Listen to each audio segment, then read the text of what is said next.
Sveiki! Prieš keletą dienų dalinausi vienu video pratimu rankoms. Ir sulaukiau keleto žinučių, kad nelabai buvo suprasta, ką daryti su delnais. Todėl dabar dalinuosi paprastesnė to pratimo versija. Ir delnai visą laiką turi būti nukreipti į lubas. Darau judesį po pažastimi, tiesiu rankas tolyn ir vėl grįžimas.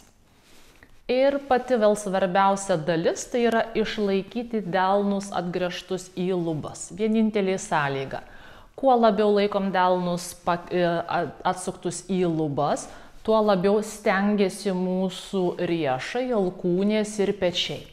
Ir turi būti visą laiką lengvumas, galima su judesiu, taip, į kitą pusę. Visą laiką lengvumas iš pečių, krūtinės atidarimas.